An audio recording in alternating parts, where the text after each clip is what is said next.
আসসালামু আলাইকুম। Bidyabari digital classroom থেকে আপনাদের সবাইকে জানাচ্ছি স্বাগত। আপনাদের সঙ্গে আমি আছি মোহাম্মদ রফিকুল ইসলাম। আপনারা আমাদের থাম্বনেইলে দেখতে পাচ্ছেন যে সমাজসেবী দপ্তরের নিয়োগ প্রস্তুতির গণিত বিষয়ের প্রশ্ন সমাধানের সহজ কিছু কৌশল দেখব আজকে। আমরা মূলত আজকে বেশ কিছু ম্যাথ নিয়েছি, যে ম্যাথগুলো সমাজসেবা অধিদপ্তরের বিগত যে পরীক্ষাগুলো হয়েছে সেই পরীক্ষাগুলোর থেকেই মূলত আজকের এই ম্যাথগুলো নেওয়া। তো সমাজসেবা অধিদপ্তরের বেশ কিছু পদে সার্কুলার ছিল, আবেদন প্রক্রিয়াও শেষ হয়েছে। মানে সার্কুলারের যে শেষ ডেট, সর্বশেষ যে তারিখ আবেদন করার, সেটিও অতিক্রম হয়ে গিয়েছে। এখন নতুন করে আবেদন করার আর সুযোগ নেই। তো আপনারা অনেকেই এই সমাজসেবাতে আবেদন করেছেন, এই সমাজসেবা অধিদপ্তরের জন্য অনেকেই প্রিপারেশান নিচ্ছেন। তো আপনাদের প্রিপারেশানটাকে আর একটু জোরালো করার জন্যই মূলত আমাদের আজকের এই লাইভ সেশনটুকু। আমরা সহজেই বলে থাকি যে সমাজসেবা দপ্তরের প্রশ্নগুলো কি হয়ে থাকে, সহজ হয়ে থাকে, তাই না? বলে এর আগে আমরা একটা প্রশ্ন নিয়েছিলাম যেখানে ইউনিয়ন সমাজকর্মী পদের প্রশ্ন সমাধান করেছিলাম। তো আজকে ইউনিয়ন সমাজকর্মী পদের প্রশ্ন সমাধান করব না, আজকে অন্য একটা পদের প্রশ্ন সমাধান করব। তো সেক্ষেত্রে এসে আমরা দেখব যে কোন ধরনের প্রশ্নগুলো আসে। আসলে শুধু সহজ প্রশ্নগুলোই কি আসে নাকি কঠিন প্রশ্নও আছে? তো সহজ কঠিন মিলিয়েই আমাদের যে বিগত প্রশ্নটা ছিল সেই প্রশ্ন থেকে আজকে বেশ কিছু প্রশ্ন আপনাদের মাঝে সমাধান করব। আমি একটু শুরুতেই জানতে চাই, আচ্ছা আপনারা একটু আমাকে কমেন্ট করে জানাবেন যে আসলে আপনারা কারা আবেদন করেছেন সমাজসেবা অধিদপ্তরে। তারা একটু যদি কমেন্টে লিখতেন যে কে কে আবেদন করেছেন, সবাই একটু যদি কমেন্ট লিখতেন। পাশাপাশি আমরা দেখতে চাই যে আপনারা অনেকেই যারা যুক্ত হচ্ছেন আমাদের সঙ্গে, এই যে ম্যাথগুলো, আজকে এই ম্যাথগুলোর অ্যান্সারগুলো আপনারা দেওয়ার চেষ্টা করবেন। আচ্ছা ছোটোখাটো পরীক্ষার মতো, লাইভ যে এক্সামগুলো হয়ে থাকে, লাইভ এক্সামের মতো আপনারা কমেন্ট বক্সে সেটা রাইট অ্যান্সারটি দেওয়ার চেষ্টা করবেন। তারপরে আমরা সেই প্রশ্নের সমাধানটি আপনাদেরকে দেখানোর চেষ্টা করব। ওকে, সো যারা আমাদের সঙ্গে যুক্ত হচ্ছেন তারা আপনাদের পরিচিত যারা রয়েছে, যারা এই সমাজসেবা অধিদপ্তরে আবেদন করেছে এবং সমাজসেবা অধিদপ্তরের জন্য যারা প্রিপারেশান নিচ্ছেন, তাদেরকে একটু মেনশন করে দিবেন, অথবা আমাদের এই লাইভটুকু শেয়ার করে দিবেন। কমেন্টে অনেকেই আছেন, আর রনি মাহমুদ ভাই কমেন্ট করেছেন, রাকিবুল ভাই কমেন্ট করেছেন, এমএসটি লাকি, সুমি, সুমন, ওয়াহিদা খাতুন, পান্ত হোসাইন, পাপ্পু, নাজমুন নাহার কমেন্ট করেছেন। আরও অনেকে কমেন্ট করেছেন, মাহাবুল ইসলাম, রতন সিনহা, শাহানা আক্তার, সুমি, এরপরে আবিদা ইসলাম, অনেকে আবেদন করেছেন। তো যাই হোক, আমরা আজকে আমাদের যে ম্যাথগুলো আছে সেই ম্যাথগুলো দেখার চেষ্টা করি। সৈয়া খাতুন লিখেছেন 24 সালে আবেদন করা ছিল স্যার। ওকে, কোনো সমস্যা নাই, বিগত সালে আবেদন করলেও আপনার নতুন করে আবেদন করার তার প্রয়োজন নাই, সেই আবেদনে আপনি পরীক্ষা দিতে পারবেন। তো আমরা দেরি না করে আমাদের যে আজকের প্রশ্নগুলো নেওয়া আছে সেই প্রশ্নগুলো দেখার চেষ্টা করি। ওকে, চলুন তাহলে আমাদের প্রথম যে কোশ্চিনটা দেখার চেষ্টা করি। প্রথম কি প্রশ্ন রয়েছে? প্রথম যে কোশ্চিনটা, এটা এই যেটা প্রশ্ন দেখেন 0.2 পৌনপুনিক দেওয়া আছে, কিন্তু 0.2 এই 2-এর ওপরে কিন্তু পৌনপুনিক আছে। এই দেখেন মাথায় পৌনপুনিক আছে, হ্যাঁ। এর সামান্য ভগ্নাংশ কোনটি হবে?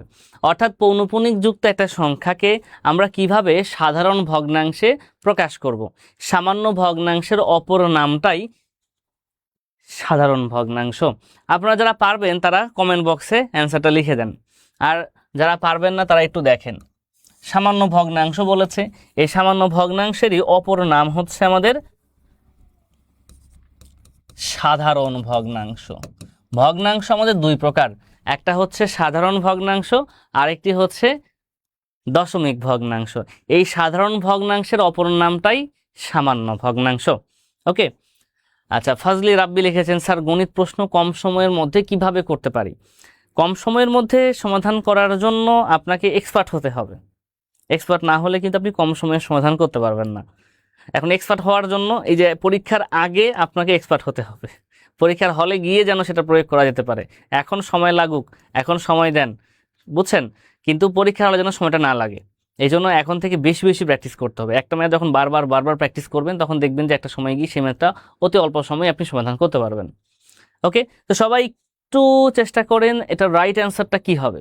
সবাই দ্রুত কমেন্ট বক্সে অ্যান্সারটা লেখার চেষ্টা করেন। এই প্রশ্নটা কিন্তু ইম্পর্টেন্ট, বুঝছেন, এটা আসার মতো প্রশ্ন, যেটা এসেছিল প্রবেশন অফিসার পদে 2013 সালে। আমরা আজকে জানিয়েছি আমাদের আজকে টোটাল প্রশ্নটাই এই প্রবেশন অফিসার পদের। তো প্রবেশন অফিসার পদের প্রশ্নগুলো নেওয়া হয়েছে আজকে। পরবর্তীতে আমরা এই যে আপনাদের যে অন্যান্য পদগুলো রয়েছে সেই পদগুলোর প্রশ্নগুলো আপনাদেরকে দেখানোর চেষ্টা করব। ওকে, রিপন সর্দার লিখেছেন এখন আবেদন করা যাবে? এখন তো আর আবেদনের সুযোগ নেই, আবেদন সময়সীমা শেষ হয়ে গিয়েছে। আমরা 0.2 এর এটা তো পৌনঃপুনিক যুক্ত আছে, তো এটাকে সমাধান করতে গেলে দেখেন 0.2 পৌনঃপুনিক আছে। তো এটাকে আমরা যখন সামান্য ভগ্নাংশ রূপান্তর করব, মানে লব আর হর আকারে রূপান্তর করব, যে ভগ্নাংশকে লব আর হর আকারে প্রকাশ করা যায় তাকে বলা হয় সামান্য ভগ্নাংশ, বা আমরা সাধারণ ভগ্নাংশ বলতে পারি। তাহলে এইখানে দেখেন যা থাকবে, হ্যাঁ এখানে যা থাকবে তাই লিখতে হবে। এখানে কত আছে? 0 আর 2 আছে, তাহলে আমি 0 আর 2 লিখতে পারি। কিন্তু কথা হচ্ছে বামে 0 আছে, বামে শূন্যের ভ্যালু কিন্তু নাই। হ্যাঁ, এই বামে 0 দেওয়ার দরকার নাই, মানে 2 আছে। এবার এটা আছে লিখলাম, এবার এখান থেকে বিয়োগ করব। কাকে বিয়োগ করব? দেখব যার উপরে পৌনঃপুনিক নাই সেগুলো বিয়োগ করব। এখন এখানে পৌনঃপুনিক নাই 0-র উপরে, তো 0 বিয়োগ করব। এখন কোনো একটা সংখ্যা থেকে 0 বিয়োগ করা বা না করা কি কথা? সমান কথা, তাই এখানে আমার বিয়োগ করার দরকার নেই, 2 থাকলো। এবার হরের কাজ, হরের কাজটা হয় দশমিকের ডান দিকে। তাহলে দশমিকের ডান দিকে পৌনঃপুনিক যুক্ত অঙ্ক আছে কয়টা? পৌনঃপুনিক যুক্ত অঙ্ক আছে একটা, তাই একটা হবে 9। যতগুলো পৌনঃপুনিক যুক্ত অঙ্ক থাকবে ততগুলো 9 হবে, আর যতগুলোতে থাকবে না ততগুলো 0 হবে। দশমিকের ডান দিকে যদি অন্য কোনো অঙ্ক থাকতো তাহলে আমরা সেখানে পৌনঃপুনিক যদি না থাকতো তার জন্য 0 নিতাম। এটা আমাদের রাইট অ্যান্সার। তাহলে কত? 2/9। এইরকমই আরেকটা প্রশ্ন যদি আপনাদেরকে বলা হয়, দেখেন আরেকটা প্রশ্ন আমি লিখে দিচ্ছি, বলা হলো 1.23, এই শুধু 3-এর উপরে পৌনঃপুনিক, তাহলে এটাকে সামান্য ভগ্নাংশে প্রকাশ করলে কত হবে? এবার ট্রাই করেন দেখি একটু, যে 1.23, 3-এর উপরে পৌনঃপুনিক। হ্যাঁ, 1.23, এই 3-এর উপরে যে পৌনঃপুনিকটা রয়েছে, এইবার আমরা এটাকে যদি সামান্য ভগ্নাংশে প্রকাশ করি তাহলে কি হবে? আমি যখন এটা প্রকাশ করতে পারবো, এটা অটোমেটিক্যালি পারবো। ওকে, তো আমরা দেখার চেষ্টা করি যে এখানে কত আছে? 1, 2, 3 আছে। তাহলে লবে কি করব?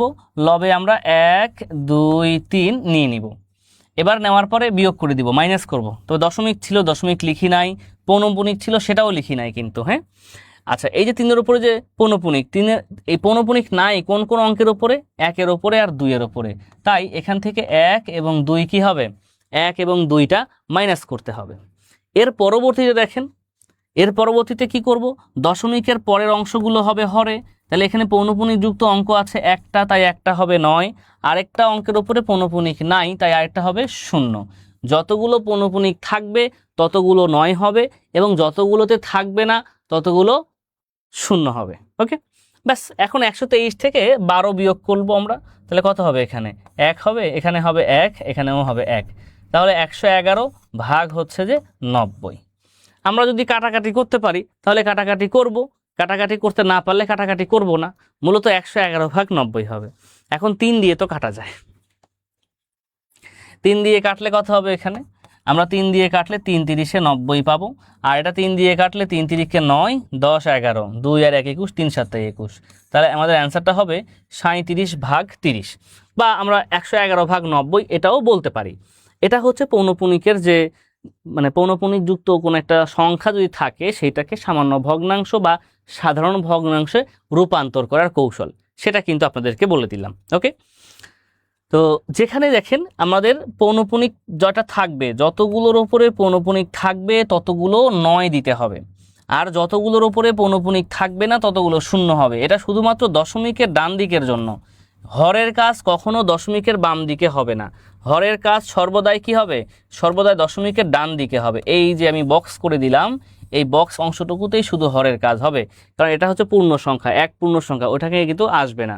কমেন্ট করেছিলেন একজন দোলন চন্দ্র দাস যে 90 কেমনে আসলো, সেটাই কিন্তু আমি আবারও বলে দিলাম। এটা একটা কোশ্চিন ছিল। এরপর দ্বিতীয় কোশ্চিন চলে যাচ্ছি আমরা। 90 কোন সংখ্যার শতকরা 75? 90 কোন সংখ্যার শতকরা 75?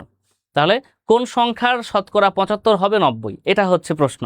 তো এবার ট্রাই করেন দেখি, একটু সবাই দ্রুত অ্যান্সার করার চেষ্টা করেন। হ্যাঁ, সবাই দ্রুত অ্যান্সার করার চেষ্টা করেন। অনেকেই কমেন্ট করেছেন আপনারা আগের প্রশ্নের। জীবনা আক্তার, শেফাত আহমেদ কমেন্ট করেছেন, মুক্তা খানম সালাম জানিয়েছেন, বিপ্লবী রানী নাজমুল কমেন্ট করেছেন, তৌকির আহমেদ কমেন্ট করেছেন। ওকে, এবার দেখার চেষ্টা করি যে 90 কোন সংখ্যার শতকরা 75%। তাহলে আমরা ধরে নিব সংখ্যাটা হচ্ছে এক্স, এক্স এর 75% হচ্ছে 90। শতকরা 75%, 90 কোন সংখ্যার 75% 90? আপনি ধরে নেন যে এক্স, তো লিখতে পারেন এরকমভাবে এক্স এর 75% সমান হচ্ছে 90। শতকরা 75, এই কথাটির অর্থটাই হচ্ছে যে 75%। 75%, শতকরা 75 মানে কি? শতকরা 75 মানেই হচ্ছে 75%, বা আমরা বলতে পারি যে 75%। আর 75% এই যে লিখলাম যে এক্স এর 75% সমান হচ্ছে 90। এবার এক্স ঠিক রাখলাম, এর মানে গুণ 75% মানে 75/100 সমান হচ্ছে 90। এবার আপনি সরাসরি এক্স মান বের করে ফেলেন, 90 গুণন এখানে 100 হবে আর এখানে হবে 75। এবার কাটাকাটি করে ফেলেন, তাহলে কত হবে? 25 দ্বারা কাটলে 3 25-এ 75, 4 25-এ 100। এবার 3 দিয়ে 90-কে কাটলে হবে 3 30-এ 90। তো 30 আর 4 গুণ করলে কত হবে? 120।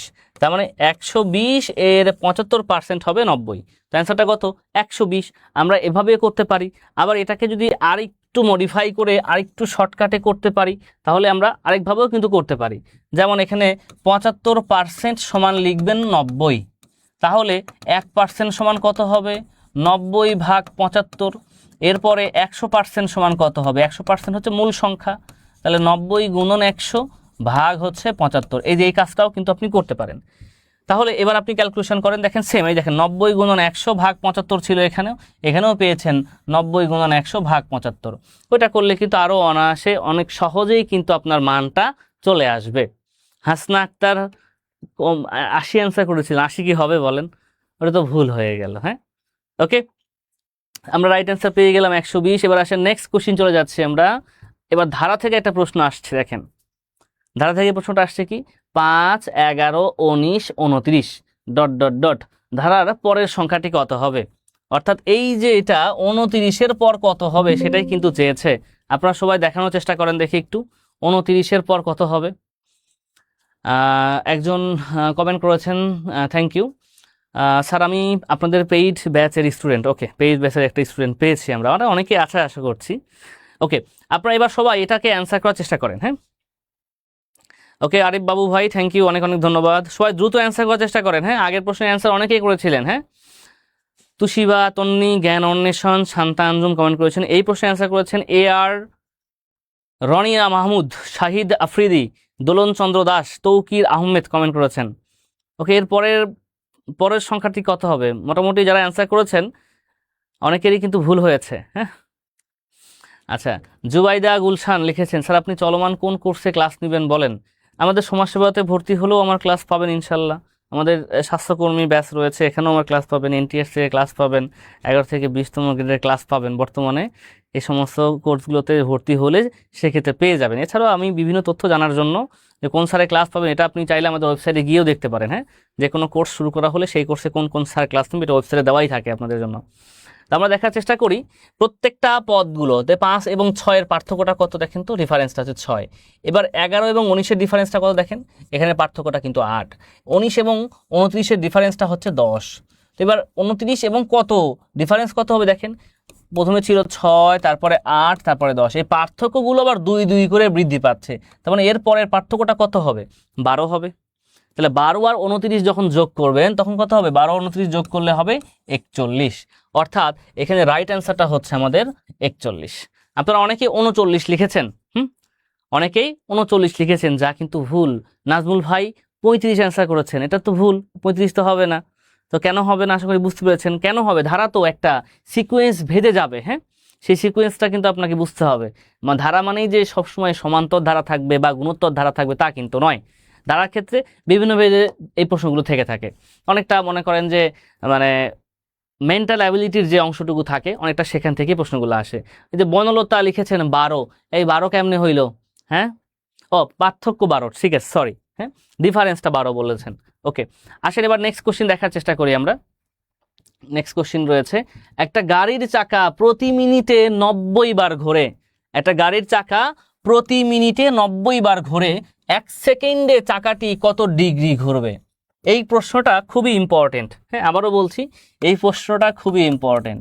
এটা মানে অনেকেই হয়তো বা পারবো, অনেকেই হয়তো বা পারবো না। তো যারা পারবো তারা কমেন্ট করব, আর যারা পারবো না তারা একটু অপেক্ষা করব, আমি তো সমাধান করে দিব। দেখতে হবে মনোযোগ দিয়ে। দেখুন, লাইভে তো অনেকেই যুক্ত হন, কিন্তু যে ম্যাথগুলো করানো হয় এই ম্যাথগুলো একটু যদি নোট করে নিই, যেগুলো ইম্পর্টেন্ট ম্যাথ মনে হবে আপনার কাছে, হ্যাঁ, যেগুলো কঠিন মনে হবে আপনার কাছে, এগুলো নোট করে নেওয়ার চেষ্টা করব।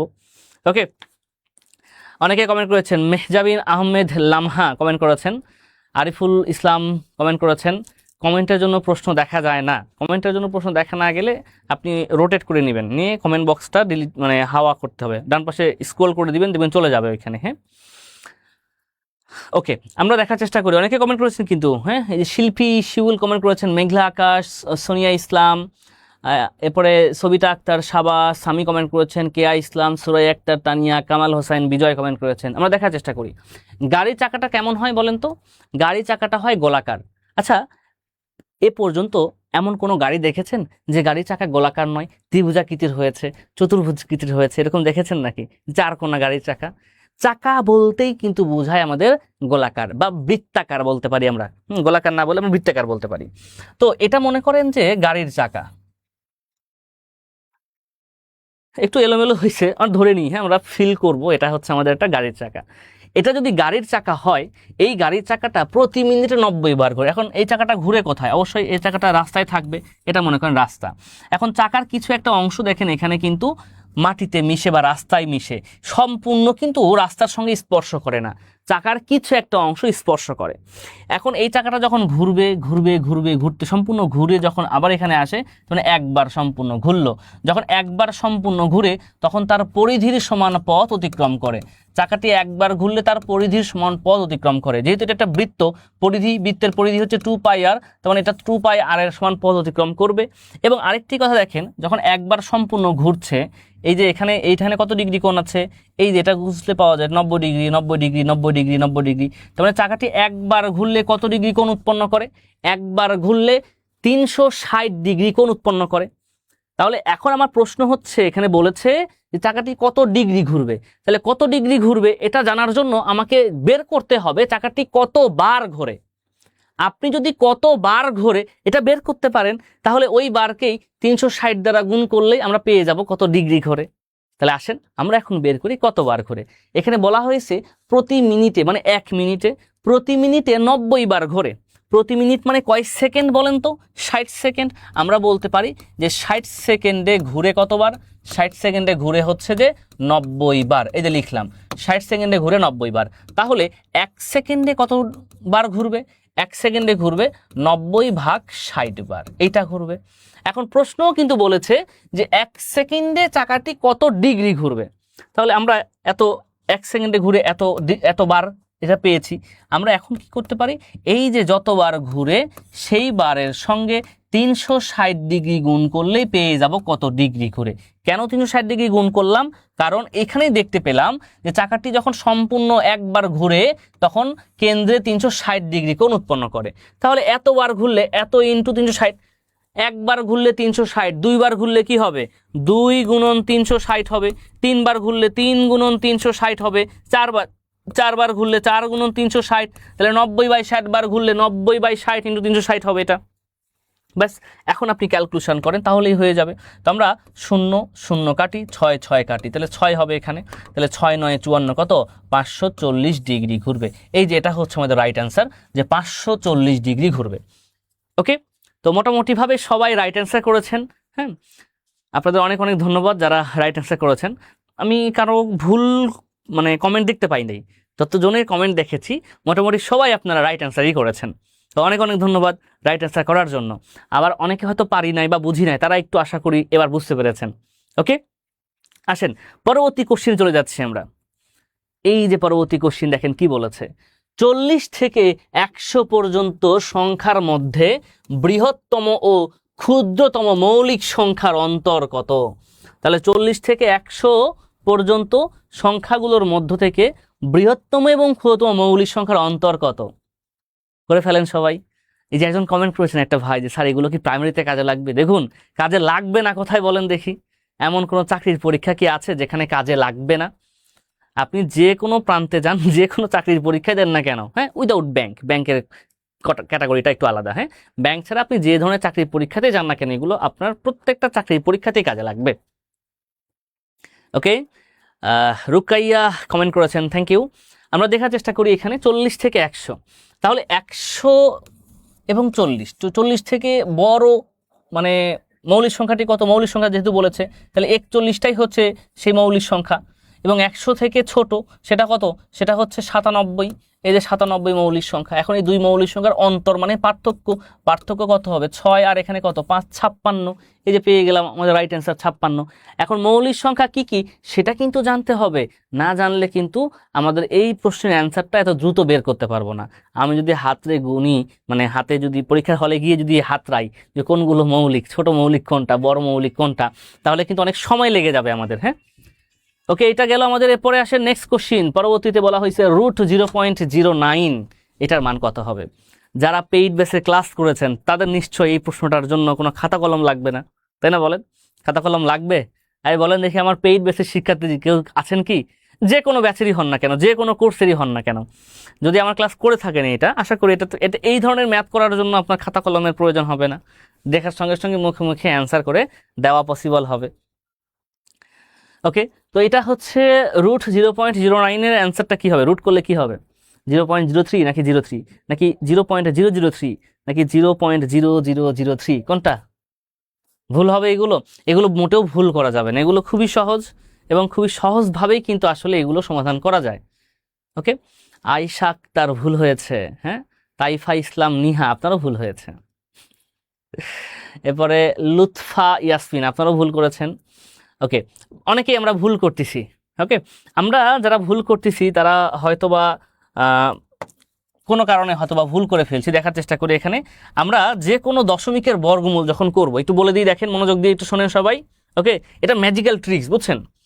মানে এটা মানে one kind of magical tricks. আপনি দশমিকের পরের দশমিকের বর্গমূলগুলো খুব সহজে বের করতে পারেন।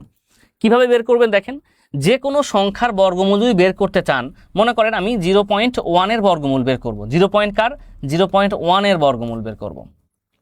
তো 0.1 এর বর্গমূল যদি বের করতে চাই তাহলে কি করব? আমরা দশমিক সংখ্যার বর্গমূল যখন আমরা বের করতে যাইব, বুঝছেন, তখন মনে মনে একটু জিনিস ভেবে রাখবো। হ্যাঁ, এই দশমিক সংখ্যাগুলো অনেক কিউট হয়ে থাকে, অনেক রোমান্টিক হয়ে থাকে। বলেন স্যার, সংখ্যাও কিউট হয়, সংখ্যাও রোমান্টিক হয়? হ্যাঁ, সংখ্যা যদি আদর্শ হয়, হ্যাঁ, মনে করেন যে আদর্শ যদি সংখ্যা থাকে, পারফেক্ট নাম্বার যদি থেকে থাকে, তো এই সংখ্যা কিউট কেন বলা যাবে না? বলেন দেখি, এরা রোমান্টিক কেন হতে পারবে না? তো কেন হতে পারবে না সে প্রশ্নের দিকে না যাই, আমরা চলে আসি এখানে। দশমিকের বর্গমূল যখন বের করব, আমরা জাস্ট মাথায় রাখবো এগুলো খুবই কি হয়? রোমান্টিক প্রিয় হয়ে থাকে। এরা না কখনো সিঙ্গেল থাকতে চায় না, এরা অলওয়েজ মিঙ্গেল থাকতে চায়। তো আপনার প্রথম কাজটা হবে এই সংখ্যাটিকে মিঙ্গেল করে দেওয়া, বুঝছেন? মানে জোড়ায় জোড়ায় করতে হবে, বুঝছেন? তো দেখেন, দশমিকের পরে মাত্র একটা ঘর আছে, তো আপনার কাজ হচ্ছে এখানে আরেকটা শূন্য নিয়ে এক জোড়া করে দেওয়া। এক জোড়া হয়ে গেল 10, তাই তো? এখন 10 যদি হয়, এইবার আপনারা ভাবেন এই যে 0 পয়েন্ট, দেখেন আমি 0 পয়েন্ট এখানে নিয়ে আসলাম, এটা কিন্তু তাহলে আর থাকবে না। এখন কি থাকে এখানে? 10। এখন আমরা একটু ভাবি, 10 অপেক্ষা ছোট পূর্ণবর্গ সংখ্যাটি কত? পূর্ণবর্গ সংখ্যা মানে যাকে বর্গমূল করলে পূর্ণ সংখ্যা পাওয়া যায় তাকে পূর্ণবর্গ সংখ্যা বলা হয়। তাহলে 10 অপেক্ষা ছোট পূর্ণবর্গ সংখ্যা 9, আর ওই 9কে বর্গমূল করলে কত হয়? 9কে বর্গমূল করলে কি হয়? 3 হয়। এ তো এখানে 3 হবে। একটা ঘর আমরা খুব অনায়াসে নির্ণয় করতে পারি। এরপরে কি করবো সেটা পরের ব্যাপার, বাট একটা ঘর আমাদের খুব সহজেই হয়ে যাবে। বুঝতে পেরেছেন? আচ্ছা, এবার একটু খেয়াল করে দেখেন, আমরা যদি এখানে 0.2কে বর্গমূল করতাম তাহলে কি হইতো বলেন দেখি? 0.2কে বর্গমূল করলে, তো যখন আমরা দশমিকের বর্গমূল করব, দেখব দশমিকের পরে কয়টা ঘর আছে? দেখব মাত্র একটা ঘর আছে। তাহলে আমার কাজ কি? এক জোড়া বানাইতে হবে। এই যে দশমিকের পরে শূন্য নিলে মানের কিন্তু কোনো পরিবর্তন হয় না, তাই এখানে 2 এর পরে শূন্য নিয়ে নিলাম। এবার কি করব দেখেন, এই 0 পয়েন্ট, এই যে 0 পয়েন্ট এখানে লিখে দিলাম। এবার থাকে কত বলেন তো? এবার থাকে 20। তাহলে 20কে তো আর বর্গমূল করা যায় না, কিন্তু 20 অপেক্ষা ছোট কাকে বর্গমূল করা যায়? 20 অপেক্ষা ছোট পূর্ণবর্গ সংখ্যা হচ্ছে 16। 20 অপেক্ষা ছোট পূর্ণবর্গ সংখ্যাটি হচ্ছে 16। 16কে বর্গমূল করলে কত হবে? 4 হবে। তো এই যে এই 20কে বর্গমূল করলে আমাদের 0.4 আসবে। একটা ঘর আমরা খুব সহজেই কিন্তু নিতে পারি, বুঝছেন, যে কোনো দশমিকের বর্গমূলের ক্ষেত্রে। তো এইখানে আছে 0.9। দেখেন, যখন আমরা √0.09 করব, তাহলে এখানে কত হবে বলেন দেখি এবার। এখন কথা হচ্ছে স্যার, এখানে কিন্তু এক জোড়া রয়েছে, এখানে তবুও কি আমরা আবার শূন্য নিব? বলেন দেখি একটু।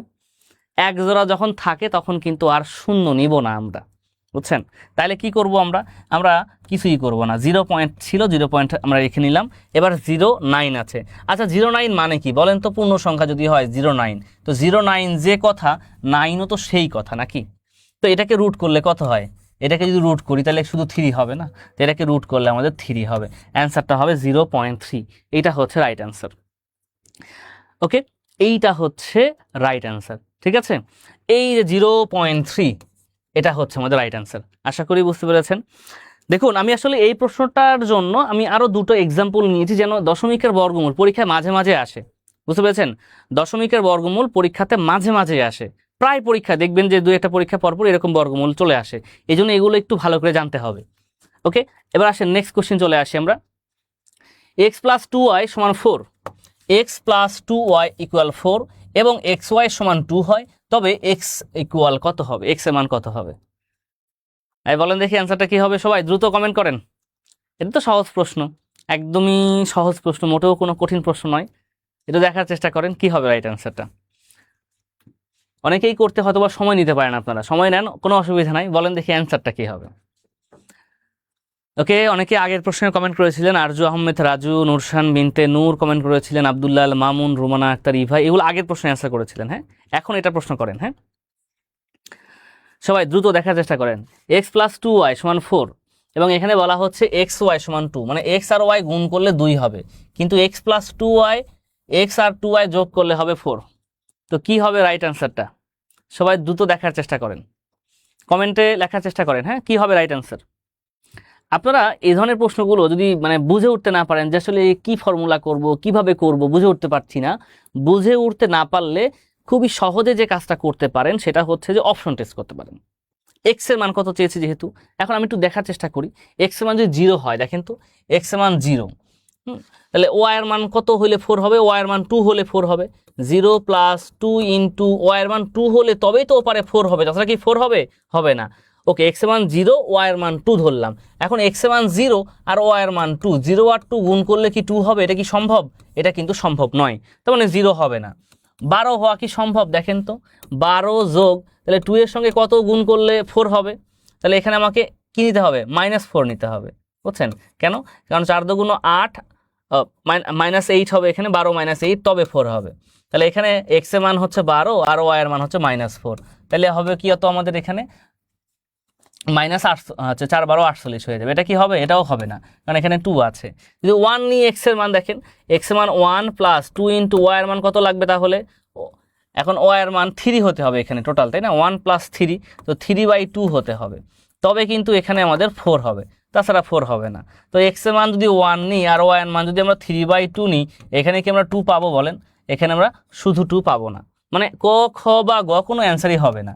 এরপর যদি 2 নিই, দেখেন x এর মান যদি 2 ধরি, x এর মান যদি 2 ধরি, তাহলে y এর মান কত ধরতে হবে? এখানে 1 ধরতে হবে, তবেই না 4 হবে এখানে। তাহলে x এর মান 2, y এর মান 1, এখানে লেখেন দেখি x এর মান 2, y এর মান 1, মিলছে? এটা 2, 2 একে 2 মিলে গেছে। কিন্তু আমরা যখন বুঝে উঠতে পারবো না, আবারও বলছি, হ্যাঁ, যখন বুঝে উঠতে পারবো না যে সমীকরণটা কিভাবে সমাধান করা যেতে পারে, x এবং y এর যে মানগুলো আসে আমরা অনায়াসেই কিন্তু এই মানটা বের করতে পারি অপশন থেকে। সো এটা একটা ওয়ে, এটা যে অঙ্ক করার মূল কৌশল তা কিন্তু নয়। হ্যাঁ, এটা হচ্ছে ফাঁকিবাজি নিয়ম, বুঝছেন? আপনি অঙ্কটা করতে পারছেন না, কিন্তু অঙ্কটা করতে হবে, তাহলে আমরা কি করতে পারি? অপশন থেকে মিলিয়ে আসতে পারি, বুঝছেন? এটা হচ্ছে ফাঁকিবাজি কৌশল, ফাঁকিবাজি নিয়ম। কিন্তু অঙ্কটা আসলে করব কিভাবে? অঙ্কটা করার জন্য আপনি এখানে দেখেন, আমরা যেহেতু x এর মান বের করব, x এর মান বের করার জন্য আমরা এখানে y এর মান বের করে নিব। হ্যাঁ, y সমান কত হবে? y সমান হবে 2/x, এইটা। এখন এইখানে y এর মান আমরা 2/x লিখে দিব, তাহলে x + 2 * y এর মান 2/x, এটা সমান 4। এই যে সমীকরণটা ক্যালকুলেশন করলে কিন্তু পেয়ে যাব আমরা। হ্যাঁ, 4/x = 4। এখন আপনি আবারও দেখেন x এর মানটা বসিয়ে সমীকরণ সমাধান করতে পারেন, x এর মান কত হলে এটা মিলে যাবে, এই অপশন থেকে আবারও দেখতে পারেন এটা। অথবা যদি সমীকরণ ধরে করতে চান তাহলে আপনাকে কি করতে হবে? লসাগু করতে হবে। তাহলে x² প্লাস এখানে 4 হবে, সমান হবে 4 এখানে। তাহলে এবার x² + 4 ইকুয়াল হবে 4x, আবার করবেন এখানে x² - 4x + 4 = 0। এইবার আপনাকে এখানে কি করতে হবে? দেখেন x² - 4x + 4, এই যে -4x যেটা, সেটা কিন্তু এবারে নিয়ে আসছি। ওকে, তাহলে এবার আমরা কি করতে পারি? দেখেন এটা মিডিল টার্ম করতে পারি বা x minus two whole square একবার লিখতে পারি সূত্র আকারে, বুঝছেন? হয় মিডিল টার্ম নতুবা x minus two whole square সূত্র একবারে। মিডিল টার্ম যদি করেন x square minus two x plus 4 এটা ইকুয়াল 0 হবে। তো এক্স কমন নিলে হবে এখানে এক্স মাইনাস টু কমন নিলে এক্স মাইনাস টু ইকুয়াল হবে 0। তার মানে এখানে পাবো এক্স মাইনাস টু, আবারও পাবো এক্স মাইনাস টু ইকুয়াল 0। তার মানে দুটো এক্স মাইনাস টু মানে কি x minus two whole square বলতে পারি আমরা, এটা ইকুয়াল 0 বলতে পারি। তো এটা আমরা আগেই সূত্র থেকে এটা থেকে সরাসরি কিন্তু এটা আমরা পেয়ে যাই। মিডিল টার্ম করার কারণে একটু লাইনগুলো ভাঙতে হয়েছে। তার মানে কি এক্স মাইনাস টু ইকুয়াল 0 হবে। তো এক্স এর মান কত হবে? এক্স এর মান হবে আমাদের 2। এই যে এটা হচ্ছে আমাদের রাইট অ্যান্সার। হ্যাঁ, এক্স এর মানটা হচ্ছে 2। তো এটা করতে কিন্তু আপনাদের সময় লাগবে, কিন্তু আপনি যদি অপশন টেস্ট করেন তাহলে কিন্তু এত বড় হবে না, বুঝছেন? অল্প সময়ের মধ্যে কিন্তু হয়ে যাবে, বুঝছেন? অল্প সময়ের মধ্যে করতে পারবেন যদি আপনি অপশন টেস্ট করেন, যদি একটু মাথা খাটাতে পারেন। এক্স আর ওয়াই এর মানের যখন চাইবে পরীক্ষার হলে, সেই প্রশ্নগুলো সমাধান করতে চাইলে একটু এক নজর অপশন দেখবেন যে কোন অপশনটা ওখানে বসাইলে আমার অ্যান্সারটা মিলে যাবে, ইকুয়েশনটা সমান হবে, তাহলেই হবে। এটা গেল। এবারে আসেন নেক্সট কোশ্চেন কি বলেছে দেখেন, 2x square minus x plus minus 3 এর একটি উৎপাদক নিচের কোনটি? 2x স্কোয়ার উৎপাদক পাবেন কয়টা বলেন তো? দুইটা উৎপাদক পাবেন, যেহেতু বর্গ রয়েছে, 2 রয়েছে। হ্যাঁ, 2x square minus x minus 3 এর একটি উৎপাদক নিচের কোনটি? পাবেন উৎপাদক দুইটা, বাট আপনারা নির্ণয় করতে বলেছে একটা। তো কোনটা হবে সেটা ট্রাই করেন, দেখেন তো কি হবে রাইট অ্যান্সার। আচ্ছা, আগে কমেন্ট ইংরেজি খুব জটিল হয় আমার জন্য লিখেছেন, আবার কি গণিত আমার কাছে তেমন জটিল না। ওকে, যার কাছে যেটা জটিল লাগে সে সেটাকে বেশি সময় দিবেন, বুঝছেন? ওকে, আপনারা একটু অ্যান্সার করার চেষ্টা করেন সবাই। আপনারা দেখি কমেন্ট বক্সে অ্যান্সার লেখা ছাড়াও আরও অন্যান্য অনেক বিষয়ে কথা বলেন। হ্যাঁ, সেকেন্দার মির্জা, আলহামদুলিল্লাহ ভালো আছি, আপনি কেমন আছেন জানিয়ে দিবেন। এমডি আক্তার পদার্থবিজ্ঞান লিখেছেন। সবাই একটু দ্রুত কমেন্ট করার চেষ্টা করেন কি হবে রাইট অ্যান্সার। এমডি রিফাত ভাই কমেন্ট করেছেন, আরও কেউ কমেন্ট করেছেন নিশ্চয়ই। আমার কাছে কমেন্টটা একটু ডিলেতে পৌঁছায়, হ্যাঁ, কয়েক সেকেন্ড মানে কিছু সেকেন্ড পরে আসে, এই জন্য একটু লেটে আসে আর কি। মোহনা হক কমেন্ট করেছেন। এরপরে প্রাইমারি কি মেঘলা আকাশ, প্রাইমারি কোর্স করা থাকলে কি এই কোর্স নতুন করে ভর্তি হতে হবে? প্লিজ স্যার অ্যান্সার দিবেন। দেখুন, কোর্স একটা করা থাকলে নতুন করে কোর্সে আর যুক্ত হতে হয় না। কারণ আপনারা অনেকেই ডাবল কোর্সে, 3টা কোর্সে, 4টা কোর্সে ভর্তি হয়ে যান। কেন? কারণ অনেকেই বলে যে স্যার আসলে প্র্যাকটিস আমাদের ভালো হয়, পড়াশোনার মধ্যে থাকা যায়, এই জন্য অনেকে ভর্তি হয়। কিন্তু একটা কোর্স করলে মূলত অনেক আর অন্য নতুন কোর্সে যুক্ত না হইলেও চলে। আমরা দেখার চেষ্টা করি কি হবে রাইট অ্যান্সারটা। আমরা এখানে কি মিডিল টার্ম করতে পারবো? দেখেন তো, মিডিল টার্ম যদি করা যায় খুব সহজে আপনি করে ফেলবেন। তো 3 × 6 হবে, তো 6 মিলাতে হবে। আমরা মিলাতে পারি নিশ্চয়ই এভাবে যে 2x স্কোয়ার মাইনাস কত হবে? মাইনাস হবে 3x প্লাস হবে 2x মাইনাস 3, এটা লিখতে পারি। এরপরে দেখেন আমরা এখান থেকে আমরা শুধু x কমন নিতে পারি, তাহলে কি হবে? 2x মাইনাস 3 হবে। আর এখান থেকে 1 কমন নিলে হবে 2x মাইনাস 3। এইবারে আমরা আবার 2x মাইনাস 3 কমন নিতে পারি, তাহলে কি হবে? x প্লাস 1 হবে। এই দেখেন দুইটা উৎপাদক কিন্তু পেয়ে গেছি, কিন্তু আমার প্রশ্নে চেয়েছে একটা উৎপাদক। একটা কোনটা হবে? একটা হবে 2x মাইনাস 3 আর একটা হবে x প্লাস 1। তাহলে 2x মাইনাস 3 কি আছে? নাই, x প্লাস 1 লাগবে। এই যে x প্লাস 1 গ নাম্বারে কিন্তু রয়েছে। ব্যাস, ওইটা হচ্ছে আমাদের রাইট অ্যান্সার। এটা তো খুবই সহজ প্রশ্ন, তাই না বলেন? আচ্ছা, এটা একটা গেল। এরপরে আসেন পরবর্তী কোশ্চেন চলে যাচ্ছি। দুটি সংখ্যার অনুপাত দেওয়া আছে, দুটি সংখ্যার অনুপাত 5:6 এবং তাদের গসাগু 8 হলে তাদের লসাগু কত হবে? দুটো সংখ্যার অনুপাত দেওয়া আছে 5:6, তাদের গসাগু 8 হলে তাদের লসাগু কত হবে? মনির আক্তার, স্যার মন খারাপ লাগে, এগুলো অঙ্ক এতবার করে করি তবুও মাথায় থাকে না, কি করব স্যার? মাথায় বাড়ি দিয়ে মাথা ফাটিয়ে দিতে হবে, বুঝছেন? মাথায় না থাকলে হবে, মাথায় রাখতে হবে, বুঝছেন? বেশি বেশি করে প্র্যাকটিস করতে হবে। আনমনা প্র্যাকটিস করা যাবে না। এবং নির্দিষ্ট সময়ে ম্যাথ করার চেষ্টা করবেন। নির্দিষ্ট সময় মানে প্রতিদিন একই সময়ে ম্যাথ করার চেষ্টা করবেন, বুঝছেন? তাহলে সেগুলো ভালো হয়। তো দেখেন, আমাদের যখন অনুপাত দেওয়া থাকে এবং যখন গসাগু দেওয়া থাকে, তখন লসাগুটা কি হয়? তখন লসাগু সূত্র কি? লসাগু সূত্র হচ্ছে অনুপাত দ্বয়ের গুণফল। অনুপাত দ্বয়ের গুণফল, অনুপাত দ্বয়ের গুণফল গুণন হচ্ছে গসাগু। এই যে এটা, তাহলে অনুপাত দ্বয় মানে অনুপাত 5:6, অনুপাত দ্বয়ের গুণফল গুণন হচ্ছে যে 8। এই যেটা গুণ করলেই হয়ে যাবে এখানে। তো 5 6 30, 30 গুণন 8, 3 8 24, 240। এই যেটা হচ্ছে রাইট অ্যান্সার। গসাগুটা হচ্ছে 240। আসেন পরবর্তী প্রশ্ন চলে যাচ্ছি আমরা। 3/5 এর লব এবং হরের সাথে কোন একই সংখ্যা যোগ করলে ভগ্নাংশটির মান 4/5 হবে? এবার ট্রাই করেন দেখি, সবাই সবাই চেষ্টা করেন। হ্যাঁ, যে 3/5 এর লব এবং হরের সাথে কোন একই সংখ্যা যোগ করলে ভগ্নাংশটির মান 4/5 হবে? একটু মাথা কাটান সবাই, যে কোন একই সংখ্যা যোগ করলে ভগ্নাংশটির মান 4/5 হবে।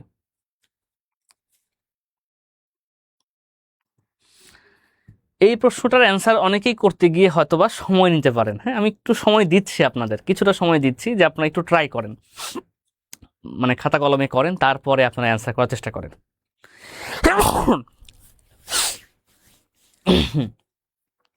সবাই দ্রুত অ্যান্সার করার চেষ্টা করেন দেখি, কি কঠিন হয়ে গেল নাকি? আলিশা মিফতাহুল কমেন্ট করেছেন, সজীব দাস কমেন্ট করেছেন, আরিফুল ইসলাম শহীদ কমেন্ট করেছেন, মাহফুজুল ইসলাম কমেন্ট করেছেন, খাদিজা বেগম, লতা, মোহনা হক, সজীব দাস, হুমায়রা, মেহেক। হ্যাঁ, ওকে, আমরা এবার এটার অ্যান্সারটা দেখার চেষ্টা করি। আমরা একই সংখ্যা যোগ করতে হবে, 3/5 এর সাথে কোন একই সংখ্যা যোগ করলে, মনে করেন যে আমি এক্স যোগ করব, এক্স যোগ করব, এখন লবেও যোগ করব, হরেও যোগ করব। বলছে লব এবং হরের সাথে কোন একই সংখ্যা যোগ করলে ভগ্নাংশটির মান 4/5 হবে। এই যে এটা একই সংখ্যা এক্স যোগ করলাম, এইবার আমরা এখানে ক্যালকুলেশন করব, এক্স এর মান বের করে ফেলবো। চলেন দেখে আসি, আমরা যদি ক্যালকুলেশন করি তাহলে কি পাবো? এখানে এই আর গুণ করে ফেলি। হ্যাঁ, 4×5 20 যোগ 4x, আর এখানে হবে কত? 3×5 15 যোগ 5x, এইটা। তো এক্স গুলোকে এক পাশে রাখি, তো এইটাকে মানে আমরা 4x আর 5x এক পাশে রাখবো, 5xটাকে এখানে রাখলাম, মাইনাস করলাম 4x। এটা অনেকে আবার বোঝে না, স্যার এটা মাইনাস কেমন হয়, 4x এর পরে প্লাস আছে, মাইনাস লিখলেন কেন? অনেকে এটা বুঝি না। ব্যাপারটা হচ্ছে না বুঝলে এই লাইনটাকে ওপারে লিখে নেবেন। হ্যাঁ, এই যে 20 + 4x লিখে নেবেন, লিখে নেওয়ার পরে এইবার এখান থেকে করবেন। হ্যাঁ, এখান থেকে করবেন, তাহলে এই সমস্যাটা হবে না। আমরা অনেকেই এই যখনই ক্রস কানেকশন করি, মানে নিচে নিয়ে আসি এপারে নিয়ে আসি, তখনই সমস্যাটা অনেকেরই হয়ে যায়। তাহলে এখানে 5x - 4x, আর এখানে হবে 20 - 15। তাহলে কি হবে? বিয়োগ করলে হবে x1 থাকবে কত? x1 থাকবে 5। এই যে এটা হচ্ছে আমাদের রাইট অ্যান্সার, 5 হচ্ছে আমাদের রাইট অ্যান্সার, এই যেটা। ওকে, খুব বেশি বড় কিন্তু নয়। হ্যাঁ, মানে তুলনামূলক, মানে অনেক ছোট math, 1 line 2 line 3 line 4 line, এভারেজে আপনার অ্যান্সার কিন্তু চলে আসবে। এরপরে পরবর্তী প্রশ্ন চলে যাচ্ছি, -5 এবং মডুলাস অফ 5 এর মধ্যে দূরত্ব কত একক? -5 এবং মডুলাস অফ -5 এর মধ্যে দূরত্ব কত একক? কোশ্চিনটা একটু ইউনিক কোশ্চিন, যা সাধারণত হয়তোবা কম দেখতে পান আপনারা। একটু চেষ্টা করেন সবাই, একটু মাথাটা খাটান, আসলে প্রশ্নটাতে কি চেয়েছে, কি হবে সেই দূরত্বটা। -5 এবং মডুলাস অফ -5 এর মধ্যে দূরত্ব কত একক, দূরত্ব বের করতে বলেছে। এটা সচরাচর যে চাকরি পরীক্ষাতে বেশি আসে তা নয়, হঠাৎ করে এই ধরনের চাকরি পরীক্ষাতে একটা এসেছিল, এটা যে প্রবেশন অফিসার পদে, তো এই জন্য এসেছিল। তবে একটু ইউনিক ক্যাটাগরির কোশ্চিন, ট্রাই করেন সবাই একটু। হ্যাঁ, রিমা খাতুন প্রশ্নে কমেন্ট করেছিলেন, রিমি চৌধুরী, সুইটি বিশ্বাস, ত্রয়া, খাদিজা বেগম, লতা কমেন্ট করেছেন, নাইম ইসলাম কমেন্ট করেছেন। ওকে, আরও অনেকে কমেন্ট করতে পারেন। তবে এই প্রশ্নের কমেন্ট আপনারা করেছেন কিনা, Nicholas Roy, okay thank you. এর পরবর্তীতে দেখেন,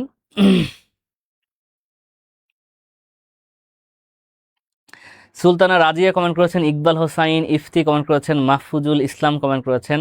আচ্ছা, আমরা একটু দেখার চেষ্টা করি। হ্যাঁ, এটা কিন্তু একটা ভালো প্রশ্ন ছিল, বুঝছেন। আমরা একটু সংখ্যা রেখার দিকে মানে ফিরে তাকাই।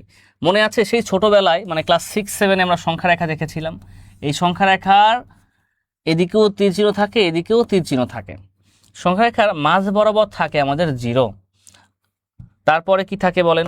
এদিকে থাকে 1, এখানে 2, এখানে 3, 4, 5, 6, 7, এরকমভাবে ডট ডট ডট একদম ইনফিনিটি, অসীম পর্যন্ত থাকবে। অনুরূপভাবে এখানে থাকবে -1, -2, -3, -4 ডট ডট ডট, সরি -5 লিখে নিই। হ্যাঁ, -5, যেহেতু এখানে -5 আছে, তবে -5 পর্যন্ত লিখে নিচ্ছি। -5 ডট ডট ডট −ইনফিনিটি, এরকম আসলে সংখ্যা রেখা ছিল আমাদের। এখন এই যে -5 এবং 5 মডুলাসের মধ্যে দূরত্ব কত একক?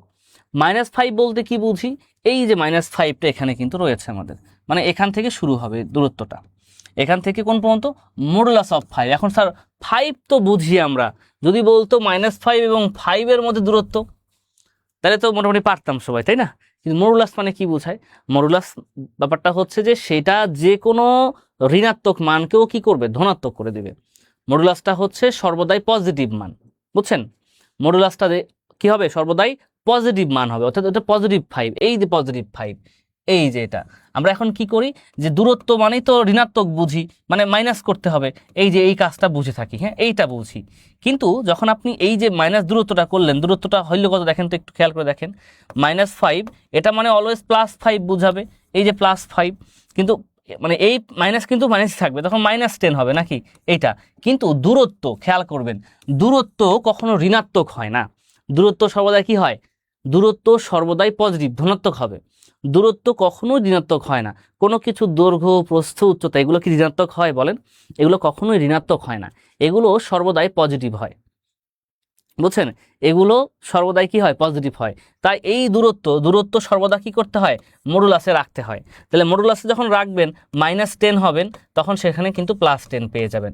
এখন আপনি কাউন্ট করেন, এখান থেকে এখানে আছে কত, জাস্ট কাউন্ট করেন, দূরত্বটা মাইনাস প্লাসের নয়, দূরত্বটা অলওয়েজ প্লাস হবে। এখান থেকে এখানে কতগুলো আছে, 10টা আছে, 1 2 3 4 5 6 7 8 9 10, -5 থেকে 5, মডুলাস অফ 5 মানে +5। সেটা দূরত্বটা সর্বদাই পজিটিভ হয়, দূরত্ব কখনো নেগেটিভ হয় না। তাই এখানে অ্যান্সারটা কি হবে, অ্যান্সারটা হবে 10। অনেকে -10 যারা বলেছি, -10টা হবে না, বুঝছেন, +10 হবে, দূরত্ব সর্বদাই পজিটিভ। ওকে, আশা করি বুঝতে পেরেছেন। আসেন পরবর্তী কোশ্চেন চলে যাচ্ছি আমরা। এই যে একটা প্রশ্ন বলেছে, 5x/8 + 3 এবং x/3 + 10 পরস্পর সমান হলে x এর মান কত হবে? তো এটা ট্রাই করেন দেখি সবাই, কি হবে রাইট অ্যান্সার দ্রুত। আচ্ছা ট্রাই করেন এবং পাশাপাশি এটাও বলেন, এই যে অঙ্কগুলো যে করছেন তাতে কি প্র্যাকটিস হচ্ছে আপনাদের তো, নাকি নাকি সব খালি দেখে দেখে অ্যান্সার করতেছেন? শুধু মুখে মুখে দেখে অ্যান্সার করিয়েন না, বুঝছেন, খাতা কলমে লিখে একটু অ্যান্সার করার চেষ্টা করিয়েন, যে খাতা কলমে ম্যাথটা করিয়েন, করে অ্যান্সার করিয়েন। কেউ যদি দেখে অ্যান্সার করতে পারেন সেটা তো আরো ভালো। হ্যাঁ, আচ্ছা সেকেন্দার মির্জা ভাই, থ্যাংক ইউ, অনেক অনেক ধন্যবাদ। জুনাকি আক্তার কমেন্ট করেছেন, আয়শা আসিয়া বিনতে আলী কি লিখেছেন, 29 শেয়ার দেন, অনেকগুলো শেয়ার করে ফেলেছেন না, অনেক অনেক ধন্যবাদ। হ্যাঁ, চলুন দেখে আসি আমরা এটা সমাধানটা। এটা একটু সময় লাগবে মনে হয় না সমাধান করতে, অনেকে সময় নিচ্ছেন যেহেতু একটু সময় লাগতে পারে। চলো আমরা দেখার চেষ্টা করি, যেহেতু বলছে দুটো পরস্পর সমান, তো সমান মানটা কেমন হবে লিখে দিই এখানে, 5x/8 + 3 সমান x/3 + 10, এই যে সমান লিখে দেন। এবার কি করবেন, এবার আপনি এখান থেকে x মান বের করেন। তো x মান বের করার জন্য সকল x গুলোকে এক পাশে নিয়ে আসেন, তাহলে এখানে 5x/8 - x/3 করতে পারেন। এবার এখানে হবে কত আমাদের, এখানে হবে আমাদের 10 - 3 হবে, এটা থেকে বাম দিকে নিয়ে আসছি, তো 3কে আবার ডান দিকে নিয়ে গেলাম। এবার 8 আর 3-এর লসাগু কত হবে, 8 এবং 3-এর লসাগু হচ্ছে যে আমাদের 24, 3 আসছে 24, তো 8 দিয়ে 24কে ভাগ করলে কত, 3 হবে, 3 5 হবে 15x, 3 5 15x মাইনাস এটা হবে 8x সমান কত হবে, সমান হবে 7। তাহলে 15x - 8x কত হবে, 7x, 7x সমান হবে 7 × 24, এটা। এবার আমরা যদি এখানে x এর মান বের করতে চাই, তাহলে 7 × 24 / 7 দিতে হবে। এই 7 আর এই 7 কাটা, মানে থাকবে কত, থাকবে শুধু 24। এই যে অ্যান্সারটা হবে 24। 24 কি আছে অপশনে, অপশনে কোথাও কিন্তু 24 নাই। যদি দেখেন এরকমভাবে যে রাইট অ্যান্সারটি নাই, হ্যাঁ আমরা বলছি যদি দেখেন অপশনে, যদি দেখেন রাইট অ্যান্সারটি নাই, তাহলে কি করবেন, তাহলে কি 14 আছে, 14 দেখাবেন? হ্যাঁ অনেকে 14 লিখেছেন, আপনাদের 14 কেন লিখেছেন একটু আমাকে বলবেন কেউ একজন, একদম অনেস্টলি বলেন দেখি একটু। হ্যাঁ আপনারা অনেকেই 14 লিখেছেন, আমাকে একটু বলবেন অনেস্টলি যে 14 কোথায় পাইলেন, যে স্যার প্রশ্ন সমাধানে 14 দেওয়া আছে তাই 14 মুখস্থ করে ফেলছি নাকি, এরকম কি, একটু অনেস্টলি বলেন দেখি। প্রশ্ন সমাধানে 14 পেয়েছি যাদের কাছে আছে, হ্যাঁ আমাদের যে বইটা আছে এখানে, এই বইতে 14 অ্যান্সার দেওয়া আছে, বুঝছেন, কিন্তু 14 কি আসলে হবে দেখেন তো, ক্যালকুলেশন করে কোনোভাবে 14 পাওয়া যাচ্ছে? আমার তো 24 আসলো, তার মানে কি আমি কোথাও ভুল করেছি মনে হয়, এটা দেখেন। তাহলে 14 কেন দাগালেন আপনারা? মুখস্থ করছেন, প্রশ্নের উত্তরটা কি মুখস্থ করছেন নাকি? আমার তো মনে হলো দেখো আপনারা সব মুখস্থ করছেন, এই শোনেন, এরকম কাজ করিয়েন না, বুঝছেন? ভুল করতে পারেন, বাট এতজন শিক্ষার্থীদের ভুল হবে না। তার মানে আপনারা মুখস্থ করে আসছেন, বুঝছেন? ভুল করে 14 হওয়ার কোনো পসিবল তো এখানে নাই। মানে লসাগু 14 হতে হবে, তাই না? বলেন, ভুল মানে কি 8 আর 3 লসাগু কখনো 14 হওয়া পসিবল? তা তো না। তাহলে সমস্যাটা কোথায় হলো?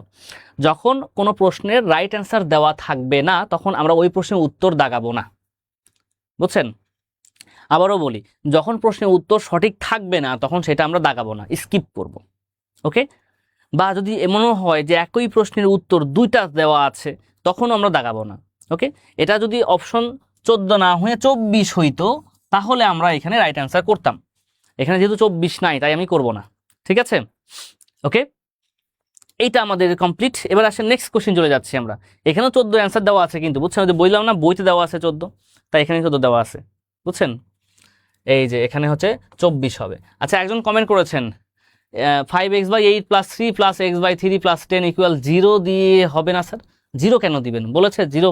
হ্যাঁ, দুটো পরস্পর সমান, মাইনাস করে 0 লিখতে পারবেন, প্লাস করে 0 লিখতে পারবেন না।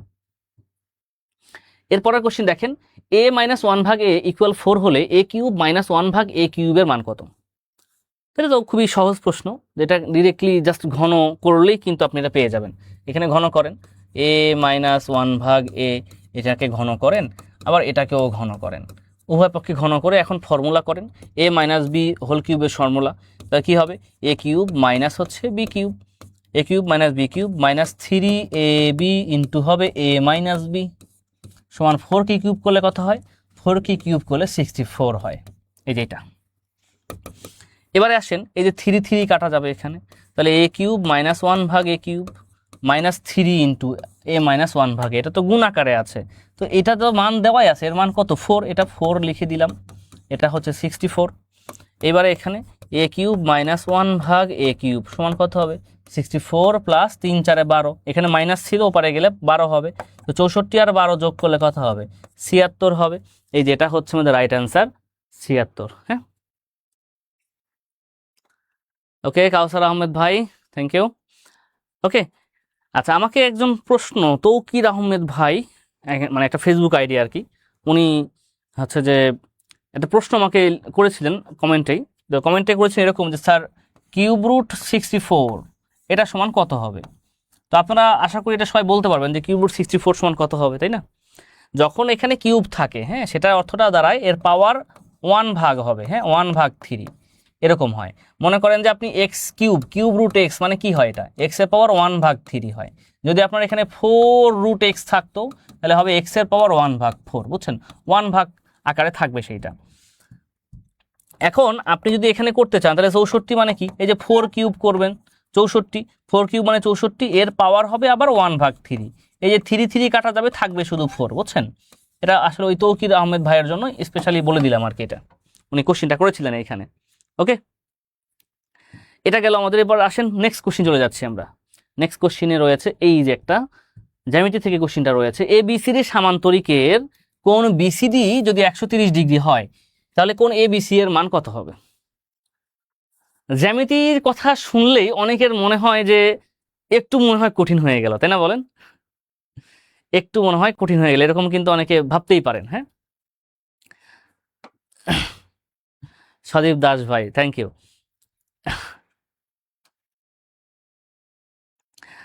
আচ্ছা, মারুফা আঁকি লিখেছে, স্যার আপনার সূত্র লিখতে ভুল হয়েছে নাকি? সূত্র লিখতে ভুল হয়েছিল, একজন কমেন্ট করেছিলেন। হ্যাঁ, আসলে ভুল করেছিলাম কি? আপনারা সবাই বলেন দেখি, আগের প্রশ্নটার। হ্যাঁ, মারুফা আঁকি লিখেছে, হ্যাঁ, এই জন্য আর কি। ভুল হইলে তো অ্যান্সার মিলতো না মনে হয়, নাকি ভুল করে আবার ভুলভাবে অ্যান্সার মিলিয়ে দিচ্ছি এরকম? হ্যাঁ, নিউ কমেন্ট দেখি আমরা। ওকে, আমরা দেখার চেষ্টা করি, হ্যাঁ, যে কী হবে এটার অ্যান্সারটা। একটা সামান্তরিকের কথা যেহেতু বলেছে, আমরা একটা সামান্তরিক অঙ্কন করে ফেলি। হ্যাঁ, ABCD একটা সামান্তরিক, এই যে মনে করি এটা আমাদের একটা সামান্তরিক। হ্যাঁ, ABCD একটা সামান্তরিক লিখে ফেলি, ABCD এটা একটা সামান্তরিক। এখন এই সামান্তরিকের বলছে কি BCD এই কোণের কথা বলছে। এই যে BCD এই কোণ হচ্ছে 130 ডিগ্রি। এখন বলছে কোণ ABC কত? ABC মানে এই কোণটা কত? এটার প্রশ্নটা বলছে, এই কোণটা কত হবে? কত হবে? এটা যদি 130 ডিগ্রি হয়, এটা কত হবে? সামান্তরিকের ক্ষেত্রে দুইটা কথা মনে রাখতে হবে। এই যে সি কোণ আর এ কোণ, এটা পরস্পর কি কোণ বলেন তো? এরা পরস্পর বিপরীত কোণ। সামান্তরিকের বিপরীত কোণদ্বয় পরস্পর সমান, মনে রাখবেন। আমি লিখে দিচ্ছি, দেখেন, সামান্তরিকের, লিখে রাখেন, এটা খুবই ইম্পর্টেন্ট তথ্য, বুঝছেন? সামান্তরিকের বিপরীত কোণদ্বয়, বিপরীত কোণদ্বয় পরস্পর সমান। সামান্তরিকের বিপরীত কোণদ্বয় যদি পরস্পর সমান হয়, তাহলে এইটা 130 ডিগ্রি হইলে এটা কত ডিগ্রি হবে? এটাও 130 ডিগ্রি হবে। তো সামান্তরিকটা একটা চতুর্ভুজ, তাহলে আমরা জানি একটা চতুর্ভুজের ক্ষেত্রে কি হয় বলেন দেখি। চতুর্ভুজের 4 কোণের সমষ্টি হচ্ছে 360 ডিগ্রি। চতুর্ভুজের 4 কোণের সমষ্টি 360 ডিগ্রি যদি হয়, তাহলে এই দুটা কোণই তো পেয়ে গেলাম 130 130 260। তাহলে 360 থেকে 260 বাদ দিয়ে দেন, তাহলে পাবো কত? থাকবে আর 100 ডিগ্রি। এই যে বি কোণ আর ডি কোণ, এই দুটো তো সমান হবে। তাহলে এই লেখেন 2b লিখলাম, 2b সমান 100, তাহলে বি কোণের মান কত হবে? বি কোণের মান হবে 50 ডিগ্রি। আসলে এটাকে এভাবে বের করার কোনো প্রয়োজন নাই। আমি আরও শর্টকাট বলছি, এটা শর্টকাট না, এটা একটু বড় করে করলাম, কঠিন করে করলাম আর কি। হ্যাঁ, তো এত কঠিন করে ভাবার কোনো দরকার নাই, খুব সিম্পলভাবে ভাবেন। এই যে এইটা আর এইটা, এই দুটো কোণ পরস্পর কি কোণ বলেন তো? সন্নিহিত কোণ, পরস্পর সন্নিহিত কোণ। এখন বলে স্যার সন্নিহিত কোণটা আবার কি? আসলে জ্যামিতি বুঝতে গেলে অনেক কিছু তো বুঝতে হয়। যখন দুইটা কোণের একটা সাধারণ বাহু থাকে তখন তাকে সন্নিহিত কোণ বলে।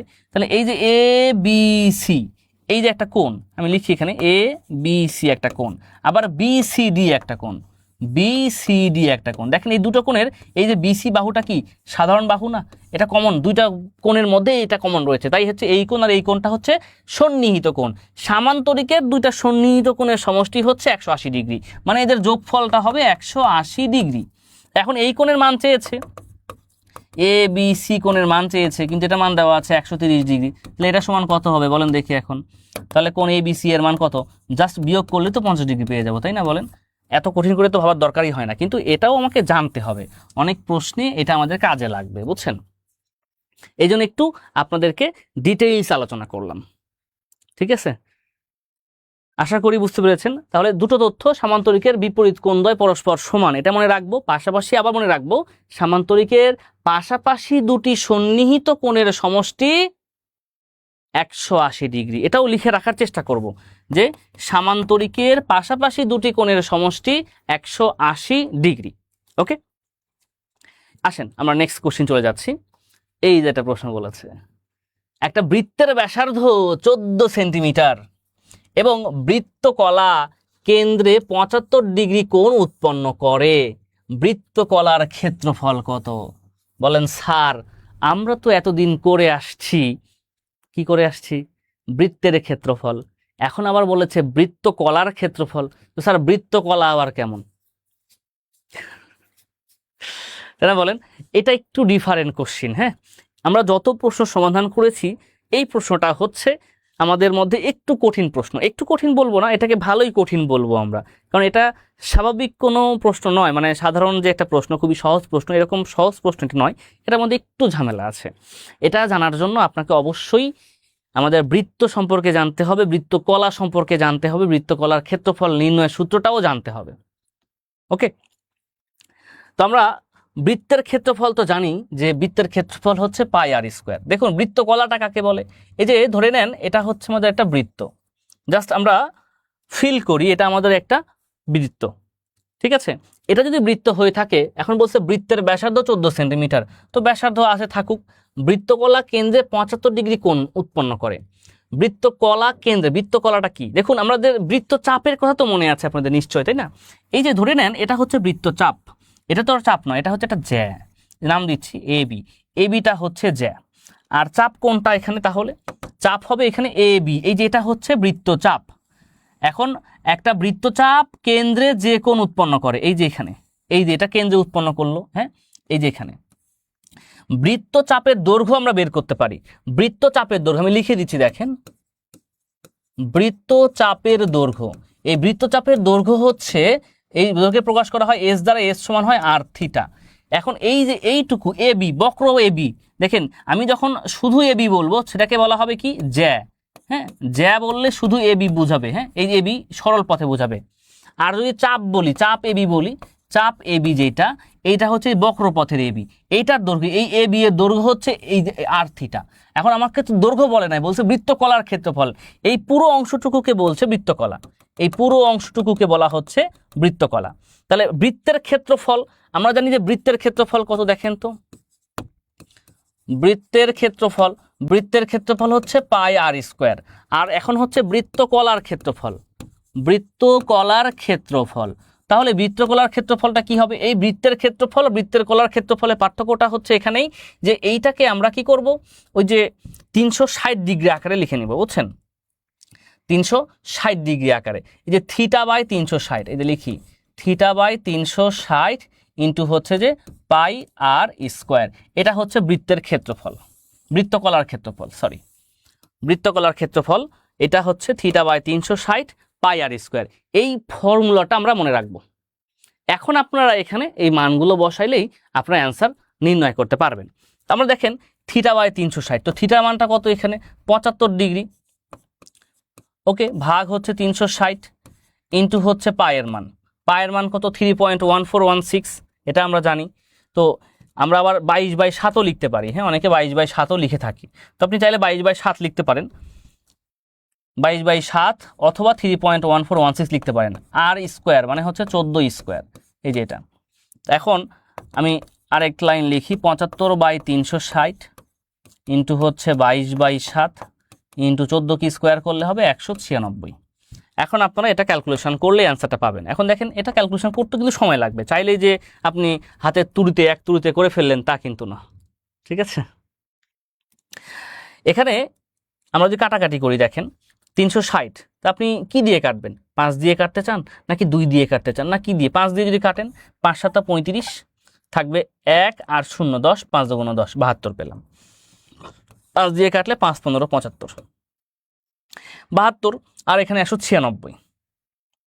আমি যদি 4 দিয়ে কাটি 4 18 72, আর 4 দিয়ে কাটলে 4 4 16 থাকবে 3 আর 6 36, 4 9 36, 18 পেলাম। এবার আবার 2 দিয়ে কাটলে 11 2 22, আর এখানে 2 দিয়ে কাটলে কত হবে 9 2 18। এবার 7 দিয়ে 49 কাটলে 7 7 49। এবার 3 3 9 আর 3 5 15। দেখেন আমি কিন্তু ভেঙে ভেঙে কাটছি, হ্যাঁ। এবার 5 11 আর 7 থাকে, অর্থাৎ 5 11 55, 55 আর 7 5 7 35, 5 7 35 আর 3 হবে 38, 385 ভাগ 3।